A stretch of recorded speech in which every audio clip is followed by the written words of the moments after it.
हजरत महबूब सुबहानी बादशाह बचपन से वली, इल्म की तलब रही और इल्म की तलब के लिए, इल्म पढ़ने के लिए, हासिल करने के लिए उरूसुल बिलाद बगदाद था उस टाइम में।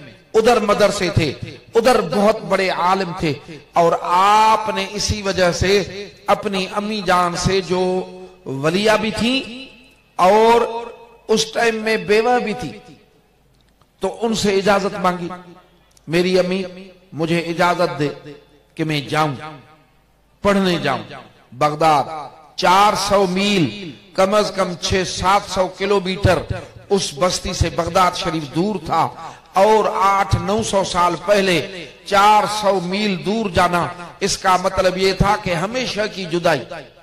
और अम्मी जान को आप पैदा हुए थे तो 60 साल की उम्र थी, अभी 70 साल से ऊपर उम्र हो गई, अभी शोहर भी नहीं है, तो मां की ममता, बेटे की मोहब्बत, और ये कैसे बर्दाश्त कर सकती कि ऐसी जुदाई हो कि जिसमें मिलने की तवक्को ही न हो।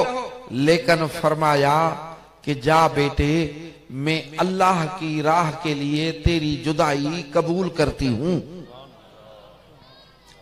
अल्लाह की राह के लिए तेरी जुदाई कबूल करती हूं और मेरा अंदाजा है कि मैं अब तुम्हें क़यामत में देखूंगी।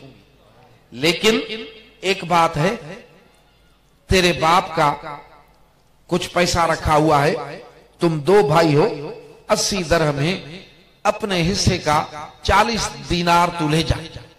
40 दीनार दिए और कपड़े में सी कर दिए। फिर नसीहत की, रूहानी नसीहत की, रूहानी बात बताई कि देख, झूठ नहीं बोलना, हमेशा सच बोलना। ये नसीहत लेके अम्मी जान से इजाजत लेके जब आप निकले तो रास्ते में ही वो कठिन घड़ी आ गई जिसमें सदाकत का इम्तिहान देना पड़ गया। बचपना, बड़ी मुसाफिरी, अचानक उस्ताद टूट पड़ी, 40 डाकू पल पड़े काफिले पे, रास्ते में पहाड़ों में घेर लिया, काफिले को पकड़ लिया और मारने पीटने लगे। सबसे सामान निकाला, आपको बच्चा समझ के, किसी का ख्याल नहीं जा रहा था, जाहिरी कोई सामान हाथ में नहीं था, तो ये ख्याल नहीं जा रहा था कि कोई माल मिल्कियत होगी, को दरहम दीनार होंगे। जब सब सामान सरदार के पास इकट्ठा किया तो एक ने ऐसे चलते पूछा, लड़के तेरे पास भी कुछ है क्या? तो आपने बेखौफ होकर कहा, हाँ।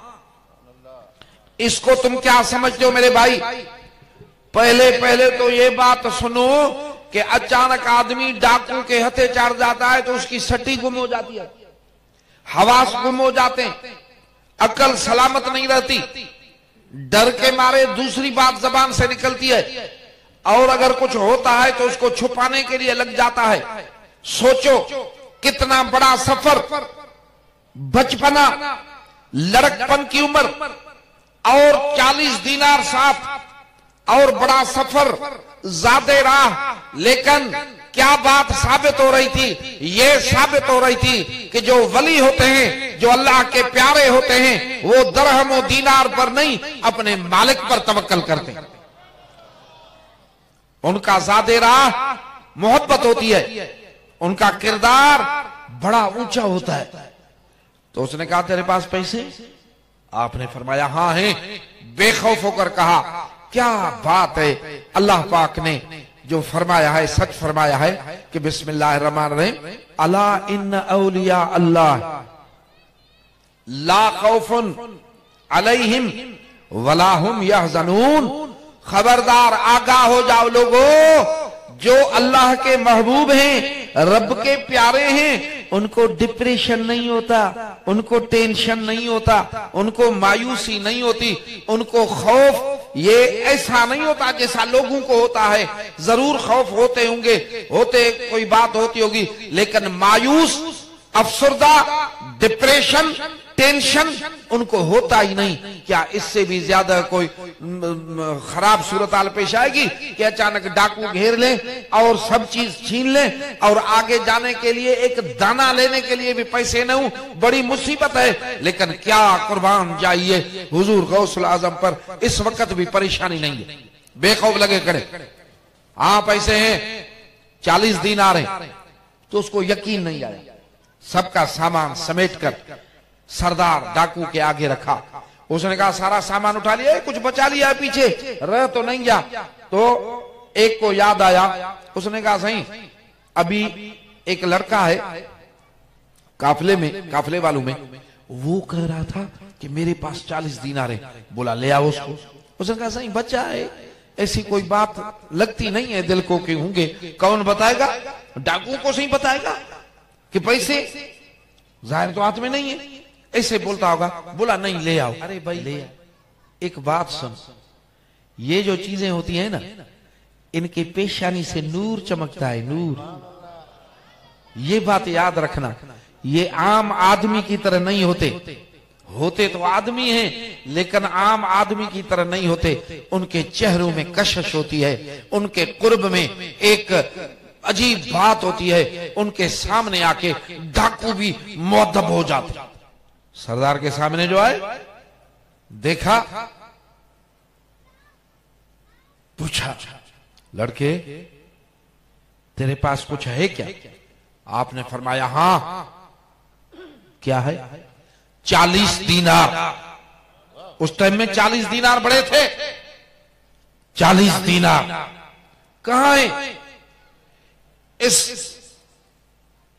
वो जो पहने हुए थे, कोई कोट समझ लो, जैसे ये कोट हम लेते हैं, इस कोट में उतारो। उतारो।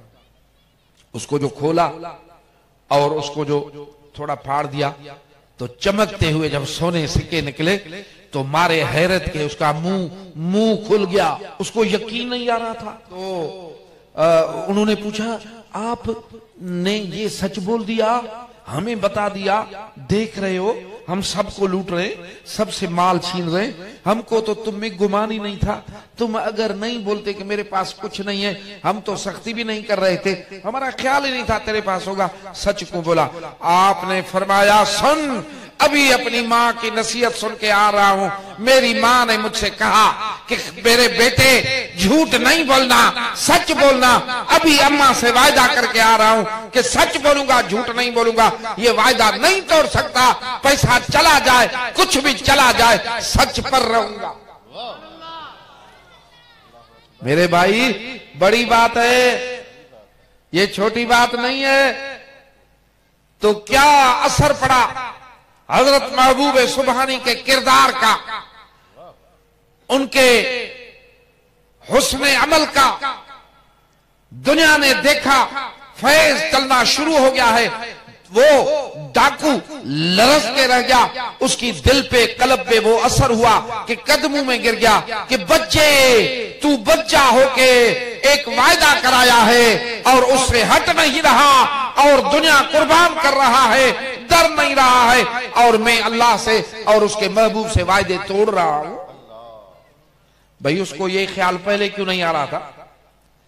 उसको ये निदामत पहले क्यों नहीं हो रही थी? ये तब हुई जब हजरत महबूब सुबहानी के दरवाजे पर गया। ये हमारी तजर्बे से बात है, तजर्बे से बता रहे हैं कि जब अल्लाह वालों के पास आदमी जाता है तो रहमत की खिड़की उधर तो खुली रहती है ना। उनके दिल तो अपने मालिक के साथ हैं, रसूलुल्लाह सल्लल्लाहु अलैहि वसल्लम के साथ हैं। मेरे भाई दुनिया में वो ऐसे हैं जैसे किश्ती पानी में, होती भी पानी में है, पानी अंदर नहीं होता, वो पानी के ऊपर होती है, होती भी पानी में है। वो रहते तो दुनिया में है, कामकाज भी करते हैं, तिजारतें भी करते हैं, हक हलाल के वो जो है व्यापार भी करते हैं, लेकिन उनके दिल अपने रब के साथ होते हैं और उसके हुक्म में होते हैं। तो उनमें बरकतें होती है, उनमें रहमतें होती है। ये रहमत उसको मिली और रोने लगा, दिल लरजने लगा। और ये निदामत तब हुई जब महबूब सुबहानी की नजर पड़ी। मेरे भाई उसने कहा तू आज से मेरा मुर्शिद है। मुझे अल्लाह ने हिदायत नसीब की है, तेरे हाथ पे नसीब की है, तेरे बातों से नसीब की है। अपने साथियों को बोला, भाई मैंने ये धंधा छोड़ दिया, अब मैं डाकू नहीं बनूंगा। उन्होंने कहा, सरदार तुम हमारे सरदार थे, अगर डाके डालने में सरदार थे, अब तौबा कर रहे हो तो तौबा में भी हमारे सरदार हो, हम भी तौबा कर। सारा सामान सबको वापस, काफले वालों को। रोते हुए चेहरे हंस पड़े, मुस्कुराने लगे, दुखी दिल शाद हो गए। सबको सामान मिला।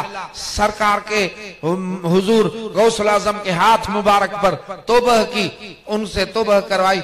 उनको बोला, अब जाओ, अब बाकी जिंदगी जो है अल्लाह के घर बैतुल्लाह शरीफ मक्के में गुजारो, अब जाओ, अब नेकियां समेटो। तो ये जो हुजूर गौसल आजम है, उनकी एक करामत तो नहीं है, वो एक करामत का बाब है।